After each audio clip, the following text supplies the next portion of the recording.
जय माँ भवानी, सीताराम आप सभी को। तो कैसे हैं आप सभी? आशा करते हैं आप सभी अच्छे होंगे, स्वस्थ होंगे और मस्त होंगे। माँ भगवती की कृपा, माँ अम्बा की कृपा, माँ जगदम्बा महाकाली की कृपा आप सभी के ऊपर बरस रही होगी और निरंतर बरस रही होगी। तो दोस्तों, स्वागत है आपका हमारे यूट्यूब चैनल महादेवी में। तो आज जो हम जानकारी लेके आए हैं वो लेके आए हैं नवरात्र के विषय में। जैसा कि आप सभी जानते हैं कि नवरात्र आने ही वाले हैं। 22 सितंबर 2025 को शारदीय नवरात्र लग रहे हैं, जिसमें माँ भगवती का आगमन हो रहा है। और ये जो आगमन हो रहा है माँ भगवती का, ये हो रहा है हाथी की सवारी पे, जो कि बहुत बहुत बहुत शुभ है। और इस बार के जो नवरात्र रहेंगे वो 10 दिन के नवरात्र रहेंगे। तो ये भी बहुत खुशी की बात है, क्योंकि जब नवरात्र बढ़ के आता है तो साधकों के लिए, भक्तों के लिए ये बहुत ही शुभ फलदायी होता है। तो आप सभी को सबसे पहले बहुत बहुत शुभकामनाएं नवरात्रि की, माँ भगवती के आगमन की। आप सभी को नवरात्र की ढेरों ढेरों शुभकामनाएं। माँ भगवती आप सभी की झोलियों खुशियों से भरे, आप सभी के काम बनाए, आप सभी के रुके हुए कामों को बनाए और आपके जीवन में सुख समृद्धि का वास हो, महालक्ष्मी का वास हो, ऐसी हम माँ भगवती से प्रार्थना करते हैं। तो चलिए चलते हैं अपनी वीडियो की तरफ। तो आज जो हम जानकारी लेके आए हैं वो लेके आए हैं पीरियड्स के विषय में। आज जो जानकारी है वो महिलाओं के विषय में है, महिलाओं के लिए है। महिलाओं के लिए ही हम ये वीडियो बना रहे हैं, क्योंकि हमारे व्हाट्सएप पे बहुत सारे भर भर के प्रश्न आ रहे हैं, भर भर के व्हाट्सएप आ रहे हैं कि दीदी हम क्या करें, ऐसे में हम क्या कर सकते हैं, हम कौन सी पूजा कर सकते हैं, हम किस तरीके से कर सकते हैं। तो वही जानकारी लेके आज हम यहाँ आए हैं, आप सभी के मन को शांत करने आए हैं। तो वीडियो को लास्ट तक ज़रूर देखें, एंड तक वीडियो को ज़रूर देखना है, स्किप बिल्कुल भी नहीं करना है, नहीं तो बीच में जो हम जानकारी देंगे वो आपकी छूट जाएगी। ठीक है, तो ध्यान से देखें, ध्यान से सुने। तो चलिए चलते हैं अपनी वीडियो की तरफ। तो अब जो ये प्रश्न है ये है कि हमें नवरात्र में यदि हमें पहले दिन ही पीरियड्स आ जाए तो हम क्या करें। यदि हमने साधना उठा ली है और हमें बीच में पीरियड्स आ जाएं तो उसमें हम क्या करें।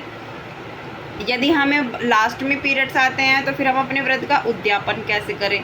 ठीक है, तो ये बहुत सारे प्रश्न आए हुए हैं, तो उसी की जानकारी लेके हम आपके पास आए हैं। तो देखिए, सबसे पहली बात तो यह है कि यदि आपको शुरुआत में ही पीरियड्स आ जाते हैं, शुरुआत के दिन में ही आ जाते हैं, जैसे कि प्रथम नवरात्र 22 सितंबर 2025 को पड़ रहा है, और यदि आपको अमावस को आ जाते हैं या फिर प्रथम नवरात्र को ही आ जाते हैं, तैयारी शुरू करने से पहले यदि आपको आ जाते हैं, तो उस समय आपको कोई तैयारी नहीं करनी है, कुछ नहीं करना है।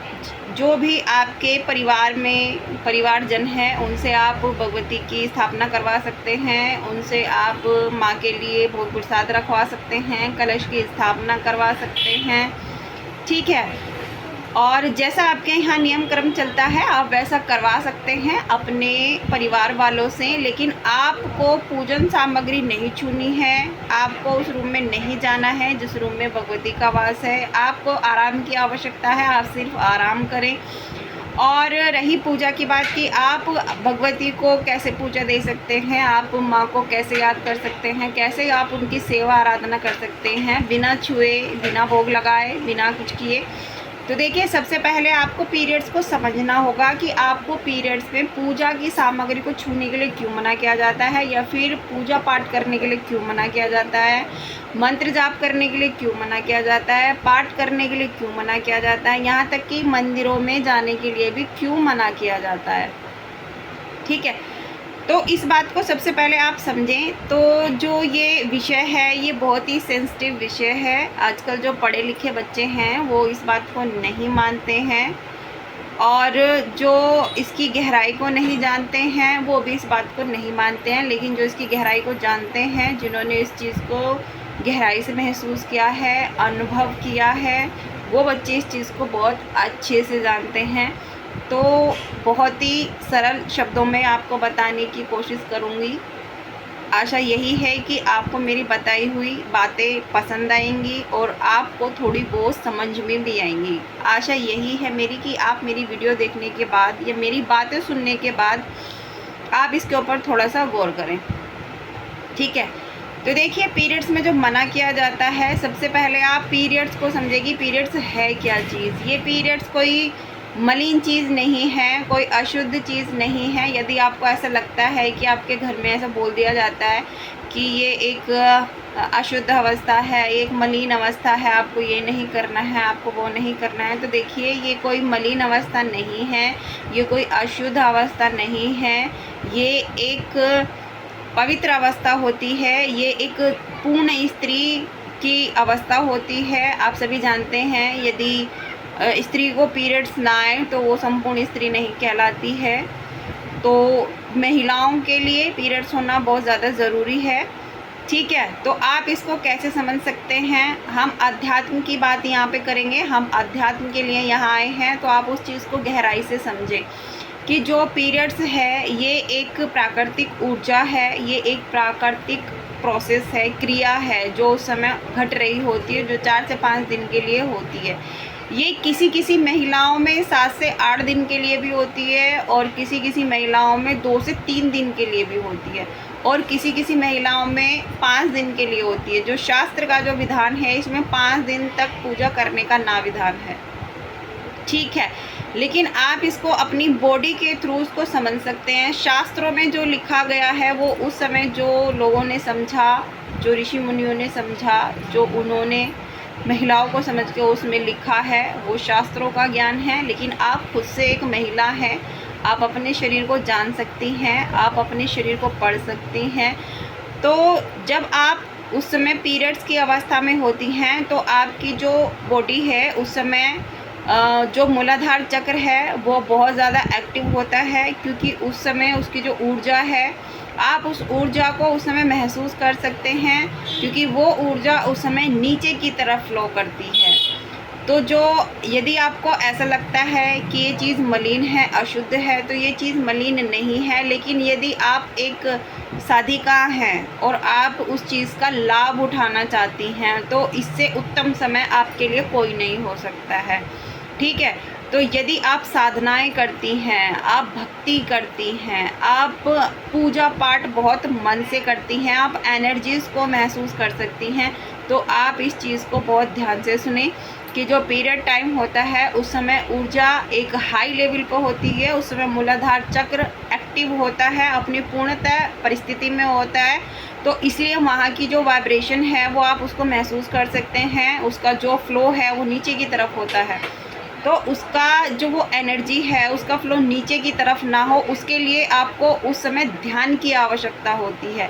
यदि आप उस समय अपने आप को साध लेती हैं पीरियड्स के टाइम पे, यदि आप उस समय उस ऊर्जा को ऊपर की तरफ फ्लो कर जाती हैं तो आपकी ऊर्जा कभी भी डाउन नहीं होती है और आप उस पेन से भी, जो उस समय दर्द हो रहा होता है, आपको चिड़चिड़ापन महसूस हो रहा होता है, उससे भी आपको काफ़ी हद तक आराम मिलता है। तो पीरियड्स के दौरान आपको किसी भी पूजा पाठ की वस्तु को छूना नहीं है, पूजा वाले रूम में आपको जाना नहीं है, मंदिर आप नहीं जा सकते। ये सारी चीज़ें इसलिए मनाही की गई है क्योंकि उस समय जो आपकी ऊर्जा होती है वो नीचे की तरफ फ्लो कर रही होती है। तो जो ऊर्जा नीचे की तरफ फ्लो कर रही है उसमें आप पूजा पाठ करेंगे तो उसका कोई फल नहीं है, क्योंकि जो आप चीज़ें कर रहे हैं, आप दीपक लगा रहे हैं, आप धूप लगा रहे हैं, आप भोग लगा रहे हैं, ये सब बाहरी क्रिया हैं। ये वो क्रिया है जिसको आपको छूना होगा, हाथ से भोग लगाना होगा, हाथ से आरती घुमानी होगी, तो ये सारी बाहरी क्रियाएं हैं। लेकिन आपको उस समय अपने ऊपर काम करना है, अपने शरीर के ऊपर काम करना है, अंदर की ऊर्जा को महसूस करना है, अंदर की ऊर्जा को आपको उठाना है। तो आपको करना क्या है, आपको सिर्फ मानसिक संकल्प लेना है, ठीक है। मानसिक संकल्प मन से ही होता है, उसको मुंह से बोल के नहीं लिया जाता। आप मानसिक संकल्प ले सकती हैं माँ की प्रसन्नता हेतु, या फिर आपका जो भी मन में इच्छा चल रही है उस इच्छा के प्रति आप मानसिक संकल्प ले सकती हैं। जैसे संकल्प हाथ में जल लेके लिया जाता है वैसे ही मानसिक संकल्प भी होता है।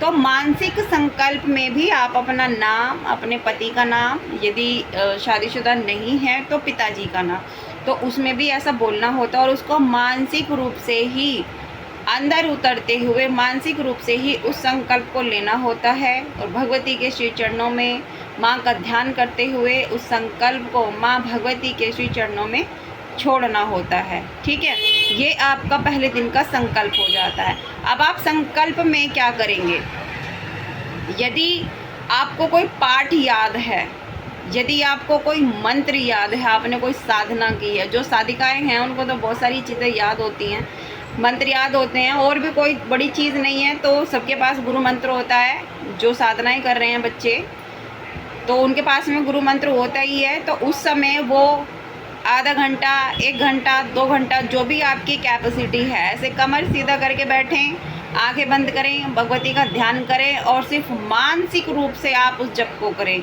मानसिक रूप से आप उस पाठ को करें। और ऐसा नहीं है कि आप सिर्फ करने बैठ गए हैं, आप उसकी ऊर्जा को महसूस नहीं कर रहे हैं। आपको जो ध्यान लगाना है वो मूलाधार चक्र से ऊपर की तरफ लगाना है, कि आपकी जो ऊर्जा है वो ऊपर की तरफ फ्लो हो रही है, वो ऊपर की तरफ उठ रही है। आपकी कमर में चींटियाँ चल रही हैं, आपकी कमर से ऊर्जा ऊपर की तरफ उठ रही है, या पेट में गोल गोल गोल गोल कुछ घूम रहा है। तो इस तरीके से आपको ऊर्जाओं को महसूस करना होता है। तो यहाँ यदि आप इस चीज़ को पीरियड टाइम में महसूस करते हैं तो आपकी जो ऊर्जा है वो 10 गुना पावरफुल हो जाती है। ठीक है, तो आपको नवरात्र में इस तरीके से अपनी मानसिक पूजा करनी है, यदि आपको ये पीरियड्स वाली सिचुएशन बन जाती है। लेकिन यदि आपने कलश की स्थापना कर ली है, साधना का संकल्प आप ले चुके हैं, और आपकी जो जैसे आप पूजा पाठ कर रहे हैं, नियम कर्म कर रहे हैं, वो भी आपका शुरू हो चुका है, और बीच में यदि पीरियड आ जाते हैं तो उसमें आपको क्या करना है, उसमें वही करना है जो भी आप पाठ कर रहे थे, जो भी आप मंत्र कर रहे थे, सिर्फ मानसिक रूप से ही उसका ध्यान करना है, उसको सिर्फ मन में ही जपना है, होठ भी नहीं उसमें हिलने चाहिए। ठीक है, और एक बात और, जो भी आपके पास में कवच है, अपने औरे को कवच से लॉक ज़रूर करना है। पहले अपने ऊपर कवच लगाना है, उसके बाद ही आपको उस मंत्र का या उस पाठ का मन ही मन जप करना है। इसमें सबसे बड़ी बात होती है ध्यान की। यदि आप पीरियड्स अवस्था में ध्यान लगाते हैं तो आपका ध्यान बहुत अच्छा लगता है और आप अपनी ऊर्जाओं को महसूस कर सकती हैं। तो यहाँ देवी को बाहर ढूंढने का विषय नहीं है, यहाँ खुद ही देवी बन जाने का विषय है। जिन महिलाओं को उस समय पीरियड्स आ रहे होते हैं, और नवरात्र का टाइम ऐसा होता है जिसमें शक्ति अपनी चरम सीमा पे होती है, तो उस शक्ति को महसूस करने का आपके पास में गोल्डन टाइम है।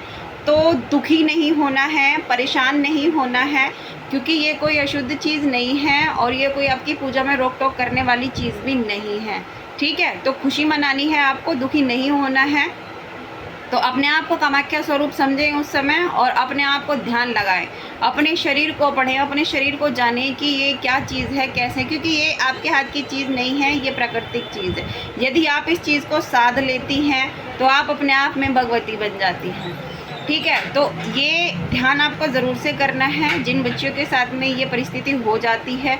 और यदि साधना काल में आप सिर्फ आपका जो साधना भी संपूर्ण होने वाली है, आपके व्रत भी संपूर्ण होने वाले हैं, या कहें कि नवरात्र के आखिरी टाइम में यदि आपको पीरियड आते हैं तो कोई बात नहीं, आप जो आपके व्रत का उद्यापन है वो आप बाद में कर सकती हैं। ठीक है, पूर्णिमा तक नवरात्र मान्य होते हैं। पूर्णिमा तक आप अपनी जो साधना है, आराधना है, जो पूजा है, जो आपका जो जप है, या फिर आपने जो पाठ का संकल्प लिया है, उसकी काउंटिंग करके, बीच में जो 5 दिन छूटे हैं उनकी काउंटिंग करके आप पूर्णिमा तक उसको पूर्ण कर सकते हैं। इसमें टेंशन लेने वाली कोई बात नहीं होती है। आपका सिर्फ संकल्प जो है, आपने जो भी संकल्प उठाया है, आप सिर्फ उस संकल्प को पूरा करें। ठीक है, तो उस संकल्प को आप पूर्णिमा तक पूरा कर सकती हैं। तो ये दुखी होने वाली बात नहीं है, आप दुखी बिल्कुल ना रहें। नवरात्र का समय है, शक्ति का समय है, तो जितना हो सके अपने आप को खुश रखें। जितना आप खुश रहेंगी उतना ही घर का माहौल खुशनुमा भी होगा, और जितना हो सके अपने घर को खुशियों से महकाएं, खुशबू फैलाएं, इत्र छिड़कें और अपने नवरात्र को खुशी खुशी मनाएं। और जितना हो सके ध्यान करें, अपने आप को जानें, अपनी बॉडी को जानें, अपनी ऊर्जाओं को महसूस करें, आसपास की ऊर्जाओं को महसूस करें। तो आशा करते हैं आपको यह हमारी वीडियो पसंद आई होगी।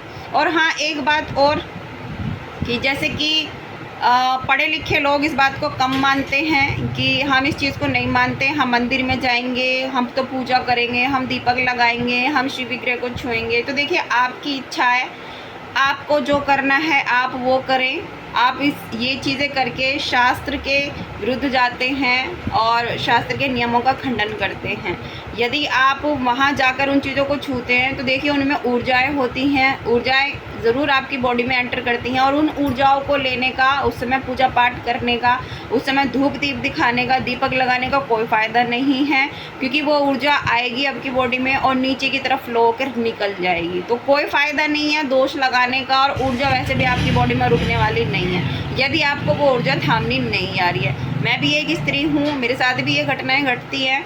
तो जो मैंने अपने ऊपर सर्च की है, ये जो मैंने जाना है, या मैंने जितना भी अध्यात्म को जाना है, जितना मुझे भगवती ने ज्ञान दिया है, उसके अकॉर्डिंग ही मैं आपको बता रही हूँ। मैं जो कुछ भी ज्ञान आपको देती हूँ, जो मैं आपसे बताती हूँ, वो सब मेरे अनुभव पर डिपेंड करता है। जो चीज़ें मैंने अपने जीवन में अनुभव की हैं, ये मैंने खुद से जाना है, या मैंने जो भी खोजा है, तो सारी चीज़ें मैं अपने अनुभव से ही बताती हूँ। बाकी आपकी इच्छा, आपकी मर्ज़ी, आपका भाव, आपका प्रेम, ठीक है। तो आशा करते हैं कि आपको हमारी ये वीडियो पसंद आई होगी। पसंद आई है तो वीडियो को लाइक ज़रूर करें, दोस्तों के साथ में शेयर ज़रूर करें, और चैनल पे पहली बार आए हैं तो चैनल को सब्सक्राइब ज़रूर कर दें। बेल आइकन के नोटिफिकेशन को ऑन ज़रूर कर दें, ताकि हमारी आने वाली वीडियोस का नोटिफिकेशन आपको सबसे पहले मिल जाए और आप हमारी वीडियो को टाइम से देख सकें। तो चलिए मिलते हैं आपसे अगली वीडियो में किसी और अगली जानकारी के साथ। तब तक के लिए जय मां भवानी, सीताराम।